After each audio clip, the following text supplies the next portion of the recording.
Hola, un saludo muy especial, bienvenidos a Sinergia Informativa, programa que está hecho para personas informadas, inteligentes, interesantes y calificadas como usted. Información política y administrativa que es de interés general, porque todo tiene que ver con decisiones políticas y administrativas. ¿Qué tal la seguridad? ¿Qué tal la tranquilidad? ¿Qué tal la paz? Bueno, hoy empezamos nuestro programa precisamente hablando sobre la respuesta que le ha dado el gobernador de Antioquia, Andrés Julián Rendón, al alto consejero para la paz, Oti Patiño, quien invitó al gobernador a que este jueves a las 11 de la mañana en el municipio de Yarumal participara en una mesa de diálogo con las disidencias de las FARC. El gobernador dijo, no me interesa. Mejor dicho, aquí lo oímos, lo vemos. ¿Por qué? Dijo no. ¿Por qué declinó esa invitación Andrés Julián Rendón? Recibí una invitación del comisionado de paz que nos convoca a participar en una mesa de diálogo entre el gobierno nacional y el Estado Mayor Central de las FARC. Eso sería este jueves 20 de junio en el municipio del norte de Antioquia, Yarumal.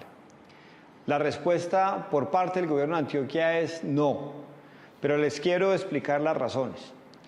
El gobierno de Antioquia, que tengo el honor de presidir, considera la paz como el imperio de la ley, la justicia y las oportunidades en todos los rincones del territorio colombiano. Y si se quiere, la paz con muestras, pero de buena voluntad. Las FARC firmaron un acuerdo de paz y acá me siente con los que lo han incumplido. Estos criminales no han hecho cosa alguna para mostrar buenas intenciones en el departamento. Por el contrario, siembran terror en el nordeste, en el Bajo Cauca, en distintos rincones donde habita la población antioqueña. Ellos han sido víctimas de extorsión, de reclutamiento, de terrorismo, de homicidios, desplazamiento, de confinamiento en algunos casos por la presencia y el accionar de este grupo armado ilegal. He sostenido diálogos abiertos con los reincorporados que tomaron la decisión de dejar las armas y se mantienen en eso, con las víctimas, y así nos mantendremos. No contemporizamos con el crimen ni con el delito. Obviamente la respuesta del gobernador Andrés Julián Rendón suscitó pues toda clase de reacciones de parte del sector que él representa, el Partido Centro Democrático, por ejemplo, y todos los que acompañan desde la derecha la postura en torno a la paz, pues lo aplaudieron, dijeron, bien hecho, así se habla, es consecuente.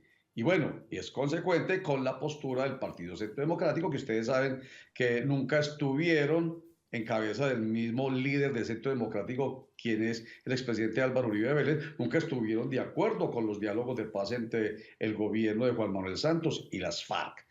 De hecho, ellos protagonizaron en el plebiscito por la paz del año 2016 la tendencia del no, que ganó finalmente en ese plebiscito de 2016. Entonces, consecuente en ese sentido, pero para otros sectores dicen, no, pero ¿por qué, señor? Si es que constitucionalmente el Estado, artículo 2 de la Constitución, debe velar por la vida, honra y bienes y garantizar la paz, artículo 22 de la Constitución. En fin, esa es la postura del abogado especialista en Derecho Público, David Suárez Tamayo, quien dice, debió haber aceptado el gobernador la invitación que le ha hecho Oti Patiño. David Suárez. Y la Constitución lo que nos dice en el artículo 22 es que la paz es un derecho y un deber de obligatorio cumplimiento. Desde ahí todo gobernante debe partir. O sea, yo creo que el fin último de la Constitución, del Estado, del Congreso, del Ejecutivo, hasta la rama judicial, es lograr y mantener la paz. Entonces yo creo, Roger, que ningún esfuerzo, ningún llamado, ninguna mesa que vaya encaminada a buscar la paz debería ser negada o debería ser rechazada por un presidente, por un ministro, por un gobernador o por un alcalde. Ahí es donde yo creo que el gobernador se equivoca, porque aceptar una invitación de esta Roger, ir a una mesa de trabajo, no implica que es que el gobernador ya aceptó el acuerdo, lo va a firmar. O sea, esto es un proceso larguísimo, esto puede durar años, Roger. Era simplemente una invitación a una mesa de trabajo. Y David Suárez Tamayo dice completando esta respuesta que nos dio en Clicracia. Les recuerdo que todos los días de 6 a 9 de la mañana dirijo, oriento Clicracia por elcanal.co y por Ultrahit. Nos dijo, hombre, si no está de acuerdo, precisamente la oportunidad es esa, la de sentarse a hablar en una mesa de diálogo y mandarle en una mesa de diálogo el mensaje al presidente Gustavo Petro, porque no está de acuerdo con la forma en que se está llevando a cabo el proceso de paz ahorita. Paz total, que es el proyecto del presidente Gustavo Petro. En fin, esa es la otra respuesta de David Suárez. Él allí, en esa mesa de trabajo, podía dejar sentadas sus posiciones y sus puntos de vista sobre lo que es un proceso de paz, sobre si está de acuerdo o no en este proceso en particular. Entonces yo creo que era una oportunidad para que el gobernador se sentara allí. Repito, no iba a ir a aprobar nada, no iba a ir a firmar nada, y podía allí manifestar su postura contraria al manejo que le está haciendo el gobierno nacional a la paz. Es válido que un gobernador no esté de acuerdo con el modelo o el estilo del presidente Petro, pero precisamente lo que no es válido es no ser capaz de ir a contradecirlo en los espacios que se abren para ese diálogo.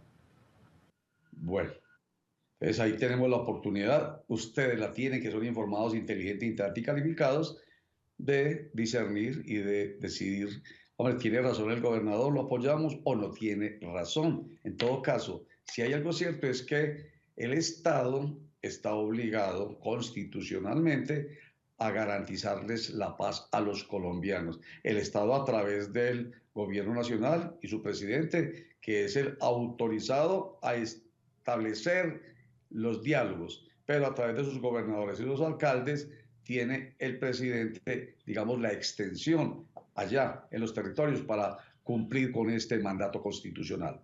Corte para mensajes, ya regresamos.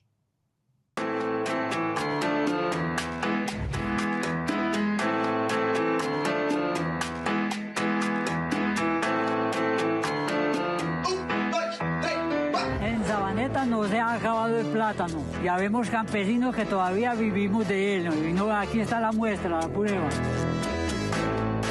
Por eso todos estamos invitados a las fiestas del plátano desde el 22 de junio al 1 de julio. Los esperamos.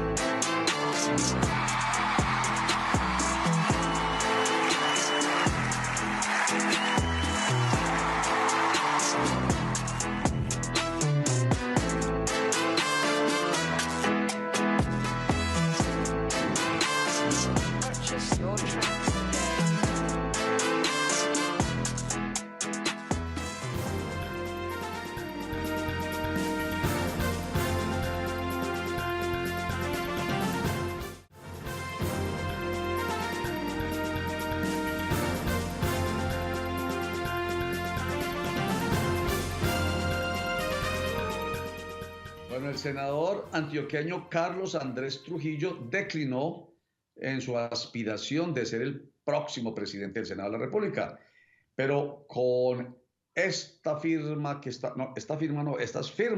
que estamos viendo ahí, que corresponden a la bancada del Senado de la República, Partido Conservador, apoyan a Efraín Cepeda como el próximo presidente del Senado de la República, que es el presidente del Congreso de la República. Una dignidad muy importante que pues el antioqueño Carlos Andrés Trujillo declinó, pero la verdad es que se venía hablando más de las posibilidades de Efraín Cepeda. Seguramente él vio esa dificultad de llegar con ese émulo tan difícil que es Efraín Cepeda y por eso tomó la decisión. En fin, ahí está pues la noticia del Partido Conservador para el próximo periodo, para la próxima legislatura que empieza el próximo 20 de julio, que a propósito les cuento que este 20 de junio se terminó ya esta legislatura pasada, la que empieza siempre los 20 de julio, termina los 20 de junio. Bueno, sigue la controversia en torno al sombrero del excomandante del M-19, Carlos León Pizarro Gómez, que recuerden que ayer había dicho el presidente Gustavo Petro que debía ser exaltado este sombrero a la calidad de patrimonio cultural nacional. Inmediatamente eso generó toda clase de controversia, sobre todo en la oposición. Luego el ministro de Cultura dijo, no, no, pero si nosotros hemos dicho que haya decidido eso. Se está pensando. Todavía no se sabe si sí o si no. Lo cierto es que ya la discusión está planteada en este país de polarización y donde todo el mundo puede opinar a través de redes sociales. Mauricio Albeiro Montoya Vázquez, él es profesor universitario, es investigador en temas de la historia de América Latina y del conflicto urbano.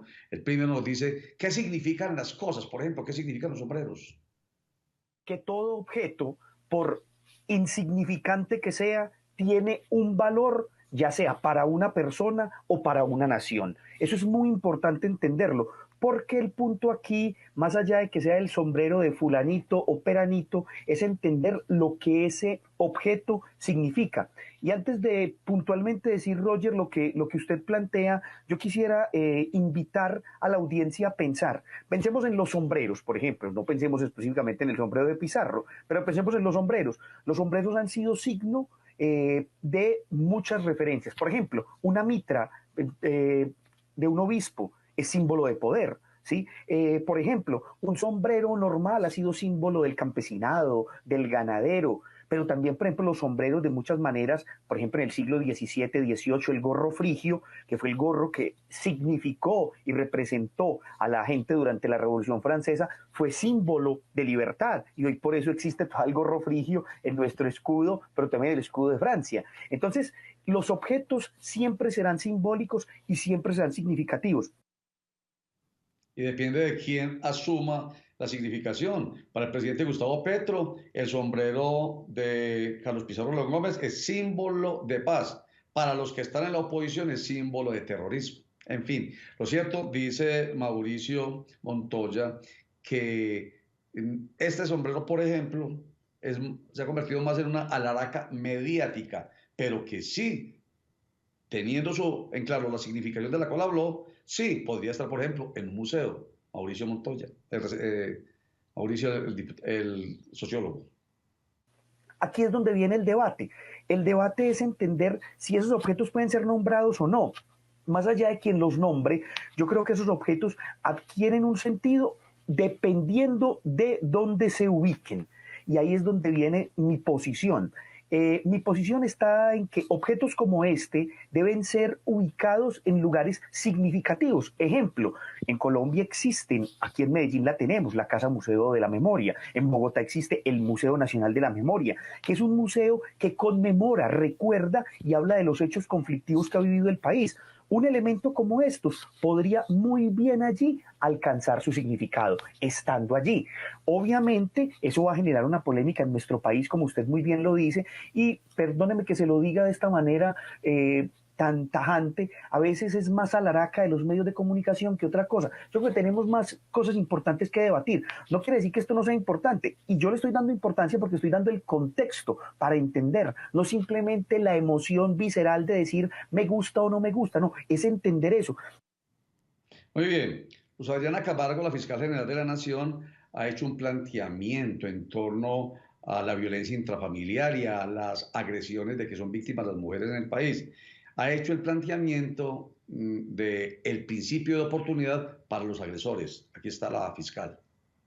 Lo que estamos haciendo ahí es aplicando principios de oportunidad con temporales, no definitivos, que nos permitan monitorear cómo avanza estos compromisos que hace el agresor y que permitan reconstruir el tejido social. En verdad, lo que yo decía, y creo que esto es una realidad, las mujeres que acuden a denunciar escenarios de violencia intrafamiliar no necesariamente quieren que su compañero o su esposo sea privado de la libertad y sea condenado. Quieren una solución para la situación conflictiva que viven. Y ahí encontramos que el principio de oportunidad nos puede dar esa posibilidad de solucionar un caso con unos acuerdos favorables que restituyan el tejido social. De eso se trata.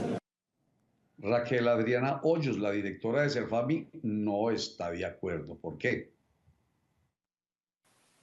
Con todo el respeto, considero que es una forma de hacerle un esguince y llegar a través de este principio a un acuerdo de conciliación donde la víctima termina el agresor le termina ofreciendo perdón, no lo voy a volver a hacer, llegan a unos acuerdos donde le hace una especie de reparación, le pide perdón, llegan a unos acuerdos que revisa la fiscalía y luego convalida el juez. Entonces, en cierta forma, es una forma, valga la redundancia, perdón, de conciliación. Entonces, realmente, en lo personal, en lo profesional, no estoy de acuerdo frente a la figura del principio de oportunidad para la mayoría de mujeres. ¿Y usted está de acuerdo o cree que es una alcahuetería para los violentos, los agresores, esos que golpean, casi que acercan a la muerte a su pareja y después piden perdón y ya? Corte para mensajes.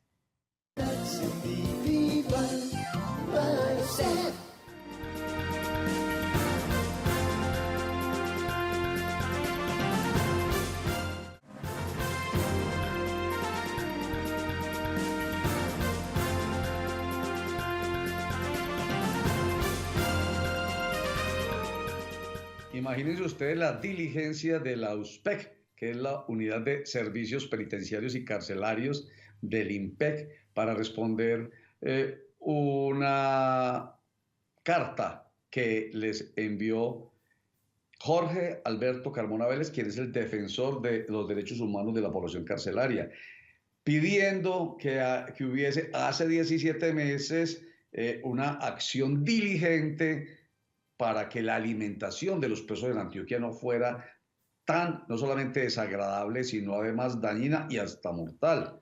17 meses después le llegó la carta, este 31 de mayo, le llegó la carta, bueno, ya hace algunos días, pero imagínense, de parte de la USPEC, diciendo, entre otras, que es que ellos tienen la posibilidad de contratar una interventoría y que la interventoría de la alimentación en las cárceles de Colombia la tiene la Fundación Universidad del Valle.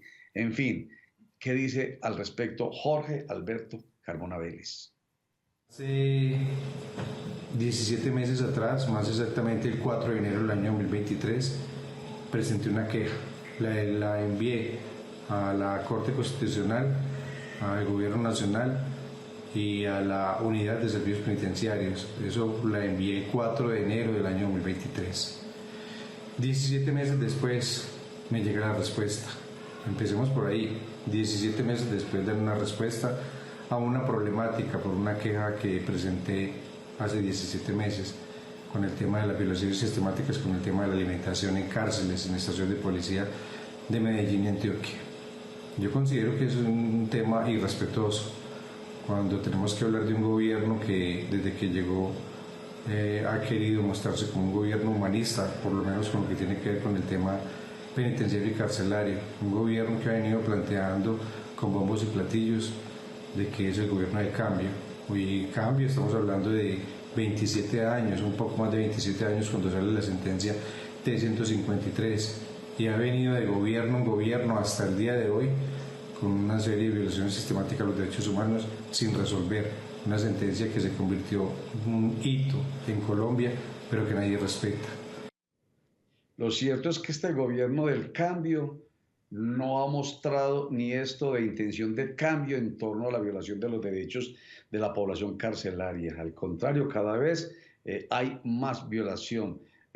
Bueno, esperemos que el llamado que hizo el presidente de la Corte Suprema de Justicia en estos días al ministro de Justicia, al director del IMPEC, a la Policía Nacional y a los alcaldes, para que hagan algo, por ejemplo, con la gente que está asignada en las estaciones de policía, realmente cumplan con ese llamado de la Corte Constitucional del año 2019. Esperemos a ver que sí haya cambio en este sentido. Bueno, se aprobó en la Comisión Séptima del Senado, en primer debate, el proyecto de ley de reforma laboral. No está contento Fenalco con eso. María José Bernal Gaviria, directora ejecutiva de Fenalco Antioquia, no está contenta y hace un llamado a los congresistas a que no permitan que avance este proyecto de ley. Generar empleo formal o tener acceso a un empleo formal en Colombia es sumamente difícil. Más del 50% de nuestra fuerza laboral en el país está en el desempleo o en la informalidad. Preocupa muchísimo que avance el debate de la reforma laboral. Nosotros desde FENALCO Antioquia queremos hacer un llamado a todos los congresistas y especialmente a la bancada antioqueña, a que no le den la espalda al progreso, a la generación de empleo del país, a que no perjudiquen a las personas de menores recursos para que puedan acceder a empleo formal de manera más fácil, a que no perjudiquen el futuro del país. Hacemos un llamado a que detengan esta reforma. Sí se necesita una reforma del mercado laboral colombiano, pero no hacia más estatización, hacia más rigidez y hacia castigar el empleo. Se necesita flexibilidad y mejores formas de contratación. Y terminemos con información de servicio para la gente. Ojo, hay algunas personas que se están haciendo pasar por funcionarios del Ministerio del Interior y están ingresando a los domicilios y están preguntando de todo y mucho cuidado. Julie Helburg García, subdirectora administrativo y financiero del Ministerio del Interior, alerta a la comunidad. Tampoco está autorizado ningún funcionario o colaborador del ministerio para solicitar huellas digitales, toma de fotografías, solicitud de documentos de identificación. La presente aclaración la hacemos por denuncias recibidas en el Ministerio del Interior, donde nos han dicho que personas que se están haciendo pasar por funcionarios del Ministerio del Interior visitando sus casas para solicitar información, para sacar información de las familias, para ser utilizadas en un fraudulento censo que no está autorizado y también para robar la identidad de las personas para cometer delitos. Entonces queremos informar a la ciudadanía que no se deje engañar. El Ministerio no está adelantando ninguna campaña, no está autorizado ningún funcionario o colaborador para desarrollar estas actividades en las ciudades y municipios, ni en las veredas, ni en ninguna parte de nuestro territorio nacional. Personas como ustedes, informadas, inteligentes, y calificadas, no se dejan engañar, no se dejan estafar y no se dejan manipular, porque están bien informadas. Recuerden que estamos siendo víctimas de una terrible polarización en la que se utilizan medios de comunicación tradicionales y redes sociales. Sigan siendo no se dejen manipular. Muchas gracias. Chao.